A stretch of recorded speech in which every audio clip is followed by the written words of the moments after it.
پاؤں میں موچ آنے کے بعد وہ واپسی کے حق میں تھا، مگر میں اکیلا جانے پر بضد ہوا کہ میرا پہلا مشن تھا اور میں پہلی بار ہی منہ اٹھا کے واپس ہو جانے میں مجھے سب کی محسوس ہو رہی تھی۔ امید تھی میری واپسی تک اس نے چلنے کے قابل ہو جانا تھا۔ میں نے کلائی پر بندی گھڑی پر نگاہ دوڑائی۔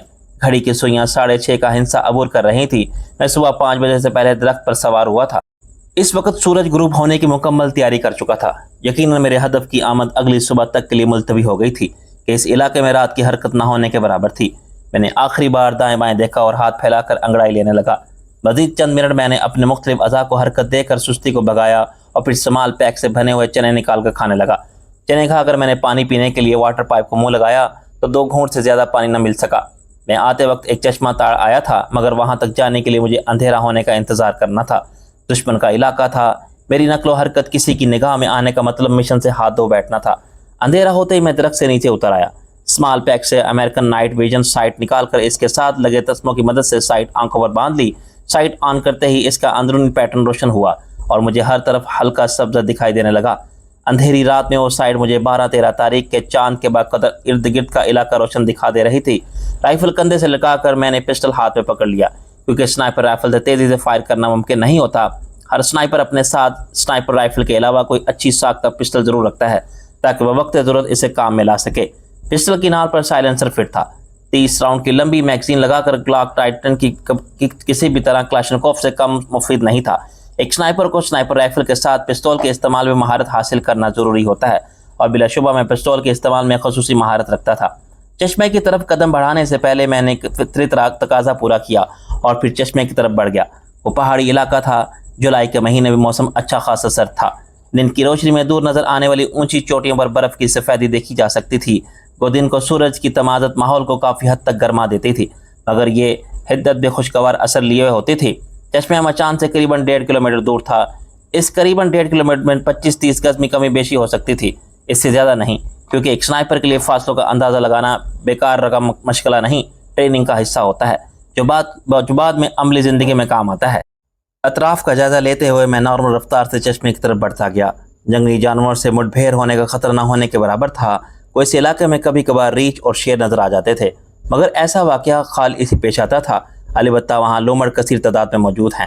دشمن کی گشتی دستے بھی چونکہ پہلے سے موجود دستوں پر گشت کرتے رہتے تھے، اس لیے ان کی طرف سے بھی میں بے فکر تھا۔ لیکن کسی بھی قسم کی انہونی اچانک سر پر پڑنے والی آفتاب کا گمان، اس کے ساتھ رات کا اندھیرا، انجان علاقہ، دشمن کی سرزمین اور تکمیل مقصد سے پہلے کسی حادثے کا خطرہ اور اس جیسے کئی ایک احساسات بہرحال میرے دل میں ضرور جاگزی تھے۔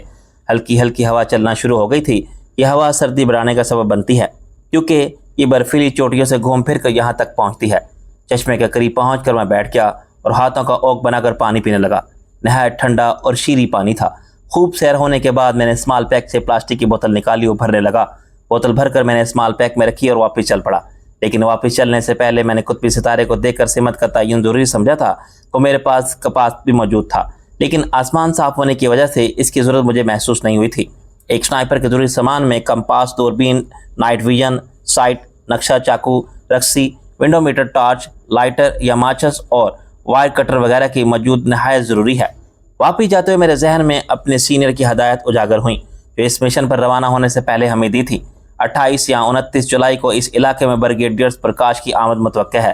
اس نے دیوار پر ننگے بڑے نقشے پر سبز رنگ سے لیزر پوائنٹر کی روشنی سے ایک مخصوص جگہ کی نشاندہی کی، اور یہ وہی بدبخت ہے جس کے حکم سے اس سرحدی پٹی پر آئے روز گولہ باری جاری رہتی ہے۔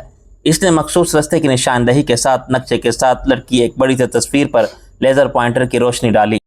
وہ تصویر بریگیڈیئر پرکاش کی تھی۔ ہمارے سینئر کی گفتگو جاری رہی۔ سرحد کے سکون کو تہبالا کر دیا تھا خبیث نے۔ گو اس بے مقصد گولہ باری سے سرحدی علاقے کے مظلوم شہری بے سکون رہتے ہیں، بلکہ کئی ایک کے زخمی اور جاں بحق ہونے کی خبریں بھی تواتر سے ملتی رہتی ہیں۔ اس لیے ایسے شرپسند جو امن معاہدے کو خاطر میں لائے بغیر اپنی کارروائیاں جاری رکھیں، زندہ رہنے کا حق کھو دیتے ہیں۔ یہ ایسا خبیث شخص ہے کہ اس کی اپنی سیاہ اس کے سخت نالہ ہیں اور اسے یہاں تعینات ہوئے 4 ماہ ہونے کو ہیں، اور ان 4 ماہ میں شاید ہی کوئی دن ایسا گزرا ہو جب اس کے حکم سے دشمن کی توپیں خاموش ہوئی ہوں۔ اب ہمیں باوثوق ذرائع سے خبر ملی ہے کہ اگلے مورچوں کے معائنے کے لیے ان 2 تاریخوں میں آنے والا ہے۔ یقیناً اس بدبخت نے کوئی نئی شرارت سوچنی ہوگی۔ ہم اس کی شرارتوں سے خوف زدہ نہیں، لیکن شرارت کرنے والے کا سدباب اگر ممکن ہو تو سستی نہیں کرنی چاہیے۔ اور صادق، آپ سینئر ہیں، اس سے پہلے بھی کئی بار سرحد پار جا کر کامیابی سے ہمکنار ہو چکے ہیں۔ جبکہ راضا ذیشان حیدر علی پہلی مرتبہ کسی مشن پر جا رہا ہے۔ اسے اچھی طرح سمجھانا تھا کہ آئندہ یہ بھی آپ کی طرح ایک اچھے سنائپر کے طور پر سامنے آ سکے۔ یوں بھی یہ آپ کا ہونہار شاگرد ہے اور ذیشان آپ خوش قسمت ہیں کہ پہلا مشن اپنے استاد کی زیر نگرانی پورا کرو گے۔ اب وہ سینئر تجربہ کار سنائپر اور میرا استاد جس کے سر پر تکمیل مشن کا بوجھ تھا، یہاں سے قریباً 5 کلومیٹر دور بے بسی کی حالت میں پڑا تھا اور مشن کی ساری ذمہ داری ایک نو آموز سنائپر یعنی مجھ پر آن پڑی تھی۔ وہ زخمی ہونے کے بعد استاد صادق نے مشن کو ادھورا چھوڑ کر واپس جانے کا مشورہ دیا تھا، مگر میرے اصرار پر اسے ضروری ہدایات اور نیک خواہشات کے ساتھ مجھے رخصت کرنا پڑا۔ وہ 2 گھنٹے تک مجھے سمجھاتا رہا تھا اور حقیقی بات ہے مجھے اپنی ساری ٹریننگ سے استاد صادق کی آخری ہدایات زیادہ مؤثر لگی تھی، کیونکہ یہ ہدایات عملی زندگی کی عین ابتدا تھی۔ درخت کے قریب پہنچ کر میں آگے نکلتا چلا گیا۔ جس جگہ ہدف کو نشانہ بنانا تھا وہ ایک ایسی جگہ تھی جہاں قدرتی طور پر ایک تو پتھر ابھرے ہوئے تھے، اسی طرح اس رستے سے گزرنے والی گاڑیوں کے لیے ایک قدرتی سپیڈ بریکر سا بن گیا تھا۔ اس جگہ سے 50-60 گز مخالف سمت میں ایک جگہ میں نے امپیریوس ایکسپلوسیو ڈیوائس 2 پتھروں کے درمیان زمین میں اس طرح دبائی ہوئی تھی کہ درخت پر بیٹھ کے اسے نشانہ بنا سکوں، اور اس کا مقصد ہدف کو نشانہ بنانے کے بعد بریگیڈیئر پرکاش کے محافظوں کو وقتی طور پر خوف زدہ کرنا اور ان کی توجہ کو کسی اور جانب پھیرنا تھا، اور حقیقت میں ہدف کو نشانہ بنانے کے بعد IED کو ہٹ کرنا ناممکن نہیں تو بہت زیادہ مشکل ضرور تھا۔ اور ایک سنائپر کی اصل پہچان یہی ہوتی ہے کہ اسے ہمیشہ اپنے نشانے پر اعتماد ہوتا ہے۔ آج 28 جولائی کا دن گزر گیا تھا اور کل بریگیڈیئر پرکاش کی آمد یقینی تھی۔ میں نے دیکھ بھال اور خوب سوچ سمجھ کر دشمن کی آمد کی سمت سے بائیں جانب ایک درخت پر عارضی مچان بنائی تھی۔ بائیں سمت جگہ چننے میں ایک تو یہ فائدہ تھا کہ بریگیڈیئر پرکاش نے ڈرائیور کے ساتھ فرنٹ سیٹ پر بیٹھا ہونا تھا، اس لیے لامحالہ اس نے بائیں سائڈ پر ہونا تھا۔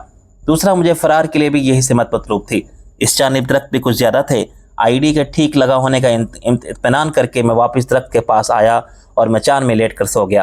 خود کو رسے سے باندھنا مجھے نہیں بھولا تھا، ورنہ دوسری صورت میں نیچے گر کر میں زخمی یا ہلاک ہو سکتا تھا۔ سارے دن کی تھکن اور بے آرامی کے باوجود میں رات کو اچھی طرح نہیں سو سکا تھا۔ بار بار آنکھ کھل جاتی۔ ایک بار تو سیٹی کی آواز سن کے میں بے ساختہ چونک کر بیٹھا اور دوبارہ سیٹی بجنے پر میرے ہونٹوں پر مسکراہٹ دوڑ گئی تھی، کیونکہ غنودگی بھاگتے ہی میں نے آواز کو پہچان لیا تھا۔ یہ اس علاقے میں موجود ایک بڑے سائز کے چوہے کی آواز تھی جو جسامت میں بلی سے بھی بڑا ہوتا ہے۔ اس کا مقامی نام ترشون ہے۔ اپنے بل کے دہانے پر کھڑا ہو کر جب یہ زوردار آواز نکالتا ہے تو بالکل یہ محسوس ہوتا ہے جیسے سیٹی بجائی جا رہی ہو۔ صبح تڑکے اٹھ کر میں ضروریات فطرت سے ہم کلام ہوا اور پھر درخت پر چڑھ کر اونگنے لگا۔ دشمن کی آمد بعد از دوپہر متوقع تھی، کیونکہ اس رینک کے آفیسر کا صبح تڑکے جاگنا ایک مذاق ہی معلوم ہوتا تھا۔ جاگنے کے بعد بذریعہ ہیلی کاپٹر بریگیڈیئر ہیڈ کوارٹر میں پہنچنا اور پھر وہاں سے اگلے مورچوں کے معائنے کے لیے بائی روڈ آنے میں اتنی دیر تو بہرحال ہو ہی جاتی ہے، مگر اس کے باوجود بالکل ہی بے پرواہ ہو جانا مناسب نہیں تھا۔ دھوپ کے تیز ہوتے ہی میں سنبھل کر بیٹھ گیا۔ وقفے سے میں دوربین کے ذریعے ارد گرد کے علاقے کا جائزہ بھی لے لیتا تھا۔ جو ہی سورج نے نصف سفر طے کیا، مطلوبہ سمت سے ایک جیپ نمودار ہوئی۔ میں نے دوربین آنکھوں سے لگا لی۔ جیپ کا نظارہ بالکل قریب ہو گیا تھا۔ فرنٹ سیٹ پر بیٹھے ہوئے دونوں جوانوں کی شکل بریگیڈیئر پرکاش سے بالکل میل نہیں کھاتی تھی۔ تھوڑا مزید نزدیک آنے پر ان کے رینک بھی نظر آنے لگے۔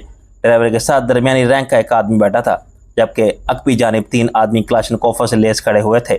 جیپ سست رفتار سے چل رہی تھی۔ یقیناً یہ بریگیڈیئر پرکاش کے آنے سے پہلے راستے کی دیکھ بھال کر رہے تھے۔ میرے تنے ہوئے اعصاب ڈھیلے پڑ گئے تھے۔ وہ اسی سست رفتاری سے اس کچے راستے پر سے گزرتے چلے گئے۔ مجھے یقین تھا کہ انتظار کی گھڑیاں ختم ہونے کو ہیں۔ اپنے کیمے فلاش کا بغور جائزہ لے کر میں نے بریگیڈیئر پرکاش کے استقبال کے لیے تیار ہو گیا۔ گھٹنوں پر رکھی رائفل میں نے ہاتھوں میں تھام لی تھی۔ ٹیلیسکوپ سائٹ کے سامنے اور عقبی طرف سے گلاس کو اتار کر میں نے موڑ کی سمت میں پشت باندھ لی۔ سائٹ کے اندر 3 گہری سیاہ لکیریں نظر آ رہی تھی۔ 2 لکیریں دائیں بائیں سے درمیان کی طرف آ رہی تھی اور ایک قدرے موٹی لکیر تھی جو نیچے سے اوپر کی جانب اٹھ کر جا رہی تھی۔ مؤخر الذکر لکیر نیچے سے موٹی تھی اور اس کا اوپری سرا بالکل باریک تھا۔ تینوں لکیریں درمیان سے ذرا پہلے ختم ہو جاتی تھی۔ اگر نیچے والی لکیر کو اوپر کی طرف مکمل اٹھا دیا جاتا تو سائٹ کے اندر بڑا سا جمع کا نشان بن جاتا۔ اسی عمودی لکیر کو اوپری سرا میری سستی نقطہ تھا۔ دشمن کی گشتی جیپ کو گزرتے گھنٹہ گزرا ہوگا کہ ایک دم موڑ سے 3 گاڑیاں نمودار ہوئیں۔ 2 کھلی چھت کی جیپیں اور درمیان میں چھت والی ٹویوٹا جیپ تھی۔ درمیانی رفتار سے چلتے ہوئے تینوں گاڑیوں نے کلومیٹر بھر کا فاصلہ طے کیا تھا کہ اچانک مجھے ٹویوٹا جیپ کے شیشوں کا کالا رنگ نظر آیا۔ میرا دل بیٹھنے لگا۔ ہدف کو میں نے سائڈ سے نشانہ بنانا تھا اور کالے شیشوں کی وجہ سے ہدف کا نظر آنا ممکن نہیں تھا۔ اس کا ایک حل تو یہی تھا کہ میں سامنے سے جیپ کو نشانہ بناتا، مگر ایسی صورت میں ہدف کا فاصلہ مجھ سے بڑھ جاتا، جس کے باعث درست نشانہ لگانا ممکن نہیں تھا۔ اس رائفل سے 800 میٹر تک کی درست نشانہ لگایا جا سکتا تھا اگر